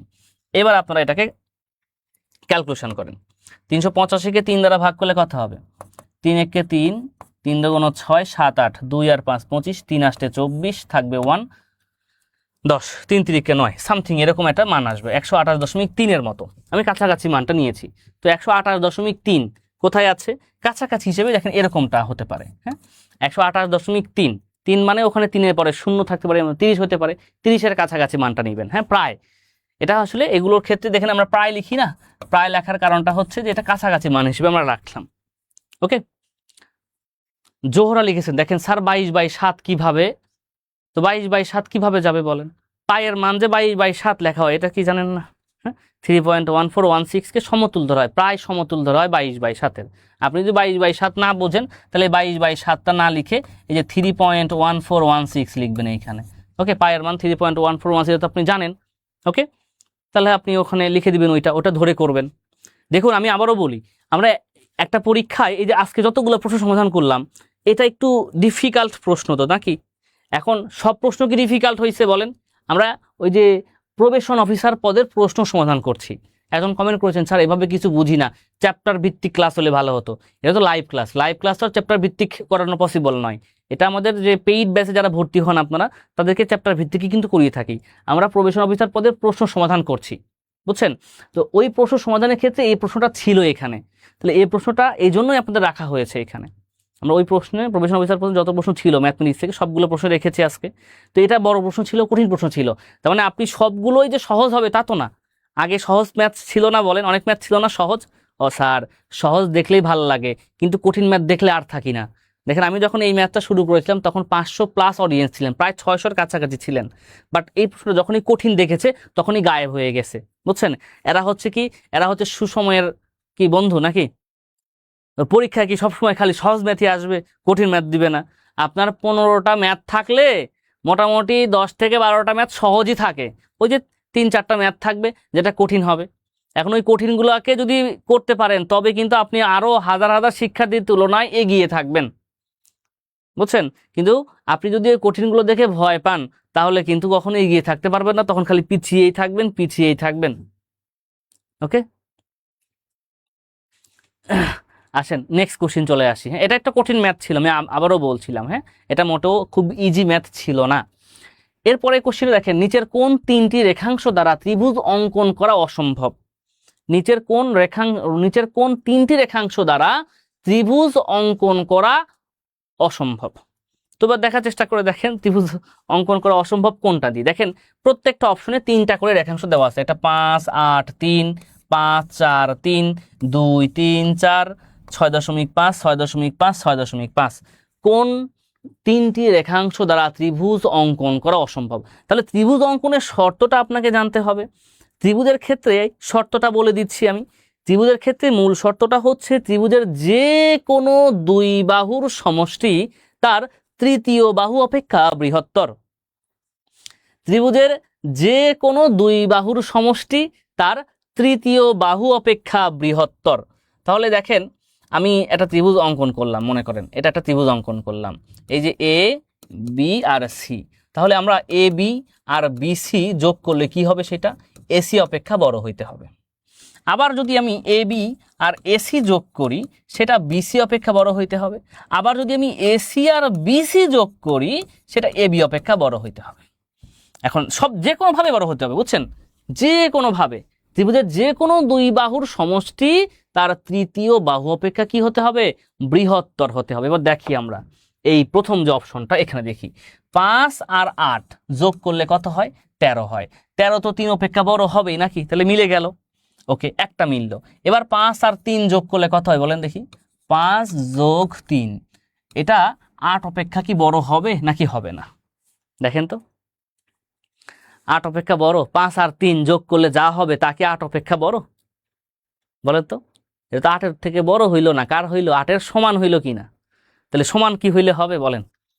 এখানে কি সমান বলছে? সমান কিন্তু বলেন যে কোনোভাবে যোগ করেন, যে কোনো দুই বাহুর সমষ্টি তৃতীয় বাহু অপেক্ষা বৃহত্তর হইতে হবে। তার মানে এটাই আমাদের যেটা পেয়েছি ক নাম্বার, এই ক নাম্বারই তোমার সঠিক অ্যান্সার।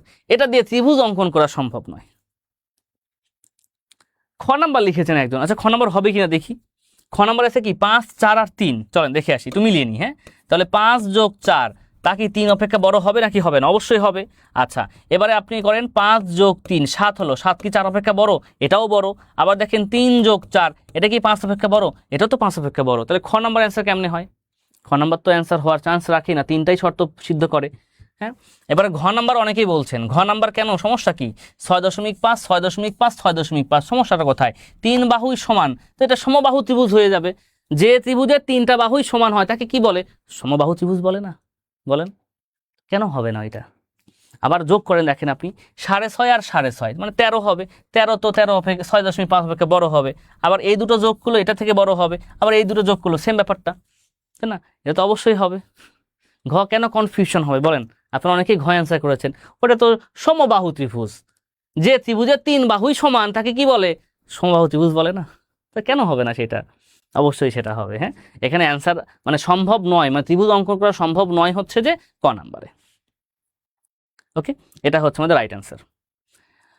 এবার আমাদের নেক্সট কোশ্চিন রয়েছে মুনাফা থেকে, দেখেন কোশ্চিনটা রয়েছে, মুনাফা 120% থেকে, সরি 120 না, দুঃখিত, 12%। মুনাফা 12% থেকে হ্রাস পেয়ে 8% হলে কত টাকার বার্ষিক মুনাফা 500 টাকা হ্রাস পাবে? কত টাকার বার্ষিক মুনাফা 500 টাকা হ্রাস পাবে? সবাই দেখান, মানে সবাই অ্যান্সার করার চেষ্টা করেন। নূর জামাল আলী লিখেছেন, স্যার আমি আপনাদের বিদ্যাবাড়িতে এনটিআরসি এর বুস্টার ব্যাচে ক্লাস করছি, এখন কি সমাজসেবায় ব্যাচে ভর্তি হব? ভাই, ভর্তি হওয়া বা না হওয়া এটা আপনার উপর নির্ভর করবে। আপনি যদি মনে করেন যে আপনার প্রিপারেশন ওকে আছে, জাস্ট বাসায় পড়াশোনা করলেই আপনি মানে আরও ভালো প্রিপারেশন নিতে পারবেন, এনাফ, বাসায় আপনি মানে বাসায় প্রিপারেশন নেবেন, ভর্তি হওয়ার কোনো দরকার নাই। আর যদি মনে করেন যে আপনি বিদ্যাবাড়ির সঙ্গে যুক্ত হয়ে আপনার প্রিপারেশন কন্টিনিউ করতে চান, সেক্ষেত্রে আপনি ভর্তি হতে পারেন। হ্যাঁ, okay, Sharifa Akter Ripa, thank you so much. তো সবাই অ্যান্সার করার চেষ্টা করেন, কোনটা হবে রাইট অ্যান্সার? সবাই দ্রুত অ্যান্সার করেন দেখি একটু। আরিফুল ইসলাম শহীদ ভাই কমেন্ট করেছেন, আলিসা মিফতাহুল কমেন্ট করেছেন, মনিরা আক্তার লিখেছেন স্যার লাইভ দেখলে পড়বো কখন? প্রতিদিন লাইভ দেন, এদিকে লাইভ দেখতে ইচ্ছা করে আবার নিজে নিজে পড়তে ইচ্ছা করে, কি করা যায়? আমাদের লাইভ তো আর সারাদিন চলে না, তাই না? আমাদের লাইভ সন্ধ্যা 7টা 30 হয়, মানে 1 ঘন্টা থেকে 1.5 ঘন্টার মধ্যে লাইভটা হয়ে থাকে। হ্যাঁ, আপনারা এই সময়টুকু যদি লাইভ দেখতে চান দেখতে পারেন। হ্যাঁ, যদি আপনার মনে হয় যে লাইভটা দেখা দরকার তাহলে দেখবেন, এটা তো ফ্রি লাইভ, সবার জন্যই তো উন্মুক্ত, তাই না? আমরা দেখি একটু। হ্যাঁ, মুনাফা দেখেন 12% ছিল, 12% থেকে 8% হয়েছে, মানে কমে গেছে কত পার্সেন্ট বলেন? 4% কমে গেছে। মুনাফা কমে গেছে 4%, মানে মুনাফার হার কমে গেছে 4%। হ্যাঁ, কয় বছরে বলেন তো? বার্ষিক মানে কি 1 বছরে কমে গেছে। মুনাফা কত টাকা কমে? মুনাফা 500 টাকা কমে, মানে আয়ের মান হচ্ছে 500 টাকা। এখন বলছে কত টাকা, মানে আসলটা বের করতে হবে। এখন আমরা আসল মুনাফা নির্ণয়ের সূত্রটা কি? আয় সমান পি এন আর। তাহলে পি এর মান কত হবে? পি সমান হবে আই ডিভাইডেড বাই এন আর, এটা তো আয়ের মান হচ্ছে 500 লিখে দিলাম, এন এর মান 1 বছর, আর আর এর মান হচ্ছে 4%। 4% মানে কত? 4/100, এই যে 4/100 লিখে দিলাম। তো এই যে 500, এই 100টা উপরে গুণ করে দিলাম, 100 ভাগ হচ্ছে 4। এবার এই 4 দিয়ে যদি আমরা 100কে ভাগ করি তাহলে 25, 5 25-এ কত হবে? 125, অর্থাৎ 12,500 টাকা। এই যে এটা হচ্ছে আমাদের রাইট অ্যান্সার, যে আমাদের আসল টাকা যেটা চেয়েছিল, আসল হচ্ছে 12,500 টাকা। ওকে, এই তো হয়ে গেল। এবার আমাদের পরবর্তীতে আমাদের এটা নাই, আমাদের এখানে স্বাস্থ্য সহকারীর নতুন কোর্স শুরু করা হয়েছে। যারা স্বাস্থ্য সহকারী পদে আবেদন করবেন, সার্কুলার এখনো আসে নাই, কিন্তু এটা আবারও বলছি, বিভিন্ন জেলাতে সার্কুলার চলমান ছিল, অনেকে আবেদন করা আছে, সেটা ভিন্ন কথা। নতুন করে সার্কুলার আসবে আবার। হ্যাঁ, যারা স্বাস্থ্য সহকারী পদে আবেদন করতে চান, যারা প্রিপারেশন নিতে চান, তারা এখানে যুক্ত হতে পারেন যদি ইচ্ছা করে আপনাদের। হ্যাঁ, আবার আমাদের ইউনিয়ন সমাজকর্মী বা সমাজসেবা অধিদপ্তরের জন্য, মানে শুধু ইউনিয়ন সমাজকর্মী লেখা আছে তা নয়, এটা সমাজসেবা অধিদপ্তরের যে কোনো পদের জন্যই মূলত আমাদের এই কোর্সটি, যেখানকার কোর্স ফিটা হচ্ছে আমাদের 1499 টাকা। আপনারা চাইলে আমাদের এই কোর্সে যুক্ত হতে পারেন। আমাদের সঙ্গে কোর্সে যুক্ত হওয়ার হটলাইন নাম্বার তো আপনাদের আশা করি জানা আছে, অথবা আমি একটু পরে জানাবো আমি আপনাদেরকে আবারও। হ্যাঁ, যারা আমাদের ইউনিয়ন সমাজকর্মী কোর্সে যুক্ত হতে চান। আচ্ছা, আজকে আমরা এই যে সমাজসেবা অধিদপ্তরের প্রবেশন অফিসার পদের প্রশ্ন সমাধান করলাম গণিত থেকে। প্রশ্নগুলো কেমন ছিল? এগুলো তো আমার সিলেক্ট করে নেওয়া না, এটা হচ্ছে বিগত প্রশ্ন, যা এসেছিল সেই প্রশ্নগুলোই আপনাদের মাঝে নেওয়া হয়েছে। প্রশ্নগুলোর মধ্যে কি নতুনত্ব কিছু ছিল, নাকি গতানুগতিক ছাড়া আগের প্রশ্ন যে কোনো প্রশ্নের মতোই হয়ে থাকে? কিছুটা কম বেশি আছে কিনা একটু আমাকে জানাবেন। হ্যাঁ, বলেন দেখি যে প্রশ্নগুলো নতুনত্ব কিছু ছিল কিনা, নাকি গতানুগতিক অনেক কিছু ছিল যা অন্যান্য চাকরির পরীক্ষাতে আসে, এখানেও অনেকটাই সেরকম ছিল। বাট সবগুলো প্রশ্নের মধ্যেও দেখবেন কিছু প্রশ্ন ছিল যা একটু স্পেসিফিক, একটু আলাদা। এখন এই যে স্পেসিফিক এবং আলাদার যে প্রশ্নগুলো, এটা থাকবেই। হ্যাঁ, এখন এইগুলো যদি আপনি পারেন তাহলেই কিন্তু আপনি অন্যদের তুলনায়, মানে হাজার হাজার শিক্ষার্থীদের তুলনায় আপনি এগিয়ে থাকবেন। বুঝছেন? মিথুন রয় লিখেছেন, স্যার যে অধ্যায় আলোচনা করেন বাসায় থেকে একা কোন বই থেকে সমাধান করবে একটু বলেন। আপনি এটা আপনার ইচ্ছা মতো একটা বই কিনবেন, একটা বই পড়লেই হবে। বুঝছেন? এমন কিছু না যে স্যার এই বইটা পড়া লাগবে। হ্যাঁ, বই যেটাই আপনি পড়েন, জাস্ট আপনি সুন্দর করে সবগুলো ম্যাথ সমাধান করেন, এতটুকুই। বুঝছেন? নতুনত্ব থাকবে, থাকাটাই কিন্তু স্বাভাবিক। এই নতুনত্ব বিষয়বস্তুগুলো আপনারা পরীক্ষায় যদি পারেন, হ্যাঁ, পরীক্ষায় পারলে তবেই কিন্তু আপনি ভালো করতে পারবেন। বুঝছেন? যখন পরীক্ষায় পারবেন তবে আপনি এখানে ভালো করতে পারবেন। ওকে, আমি এটাতে অ্যাডমিট আছি, তাহলে কি স্বাস্থ্য সহকারীতে হব? জুয়েল রানা ভাই লিখেছেন। স্বাস্থ্য সহকারীতে হবেন কি না সেটা পরবর্তীতে, আপনি আমাদের পেইড ব্যাচের শিক্ষার্থী, যেহেতু ক্লাসে কথা হবে বিষয়গুলো নিয়ে, ঠিক আছে? ওকে, আর আপনারা যারা আমাদের এই সমাজসেবা বা স্বাস্থ্য অধিদপ্তর যে কোনো কোর্সে যুক্ত হতে চান, স্বাস্থ্য সহকারীতে অথবা সমাজসেবার জন্য, আমাদের এছাড়াও আমাদের যে অন্যান্য যে কোর্সগুলো রয়েছে, যেমন 51তম বিসিএস, 52 বিসিএস, এনটিআরসি প্রিলিমিনারি, এবারে 11 থেকে 20 গ্রেড বা ব্যাংক জব বা প্রাইমারি অ্যাডভান্স লাইভ ব্যাচ, হ্যাঁ, বাংলাদেশ ব্যাংকের এডি টার্গেটে কম্বাইন্ড লাইভ ব্যাচ, এরপরে বিষয়ভিত্তিক রয়েছে, এনটিআরসি বিষয়ভিত্তিক রয়েছে বিভিন্ন বিষয়। আপনারা যে কোনো কোর্সে যুক্ত হতে চাইলে আমাদের যে নম্বরটা রয়েছে, হটলাইন নম্বর 09644333300, এই নম্বরে যোগাযোগ করে আপনারা যুক্ত হতে পারেন। এখন বেশিরভাগ চাকরির পরীক্ষায় এমসিকিউ প্রশ্ন করে না, রিটেন প্রশ্ন আসে। আপনি কি প্রশ্ন করলেন নাকি পরামর্শ দিলেন? আমি কিছুই বুঝলাম না। প্রশ্ন করলে প্রশ্ন অ্যান্সার থাকতো, যেহেতু আপনি প্রশ্ন অ্যান্সার দেন নাই, তার মানে কি আপনি মানে জাস্ট একটা মন্তব্য আপনার করলেন যে রিটেন প্রশ্ন বেশি আসে। বিগত প্রশ্ন সমাধানের ক্লাস এটা, হ্যাঁ, বিগত প্রশ্ন যেটা ছিল সেটা নেওয়া হয়েছে। সে প্রশ্ন যদি এমসিকিউ হয়ে থাকে এমসিকিউ নিয়েছি, যদি রিটেন হয়ে থাকে রিটেনটাও নিব আমরা। স্বাস্থ্য সহকারী এমসিকিউ রিটেন দুটোই হয়ে থাকে। আমি এর আগে লাইভে স্বাস্থ্য সহকারীর দুটো প্রশ্ন নিয়ে কিন্তু আলোচনা করেছি। আমি রিটেন প্রশ্ন আলোচনা করেছি, এমসিকিউ প্রশ্ন কিন্তু আলোচনা করেছি। আপনারা যারা রেগুলার লাইভ দেখেন তারা কিন্তু আসলে আপনারা জানতে পারবেন। আর যে রেক্সোনা বা বইবাড়ির গণিত বইটি কেমন স্যার? হ্যাঁ, আপনি যদি গণিতের হয়ে থাকে নিবন্ধনের জন্য আপনি নিতে পারেন, কোনো অসুবিধা নাই। আশা করি ভালো মানের বই পাবেন। ওকে, তো আজকের মতো আমরা এখানেই বিদায় নিব। যারা আমাদের সঙ্গে বিভিন্ন কোর্সে যুক্ত হতে পারবেন, যুক্ত হতে চান, আমাদের এই হটলাইন নাম্বারে যোগাযোগ করবেন অথবা আমাদের ফেসবুক পেজে মেসেজ করবেন। ওকে, তো আজকের মতো এখানেই বিদায় নিচ্ছি। দেখা হবে, কথা হবে। যারা যুক্ত হবেন আমাদের পেইড কোর্সে তাদের সঙ্গে সেই ব্যাচের দেখা হবে এবং কথা হবে। তো ধন্যবাদ সবাইকে, অনেক অনেক ভালো থাকবেন। এখানেই বিদায় নিচ্ছি। আল্লাহ হাফেজ।